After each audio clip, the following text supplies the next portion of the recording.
Hello dear nursing angels, ఈ వీడియోలో మనము Abraham Maslow hierarchy of needs 1970 right. So first priority physiological నీడ్స్కి ఇచ్చారు కదా. సో ఫిజియలాజికల్ నీడ్స్లో basic human needs almost all 8 ఉన్నాయి రైట్. సో అవేంటి చూద్దాం. Oxygen right, fluids, nutrition, temperature, shelter, rest, elimination and sex. So ఇవన్నీ basic human needs.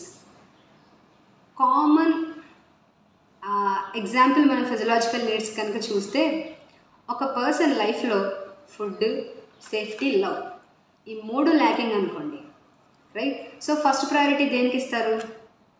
Instead of seeking love, instead of searching for safety, and first priority ఫుడ్కి ఇస్తాం right. So అందుకే physiological needs అనేవి చాలా necessary, చాలా important survive అవ్వాలి అని అంటే.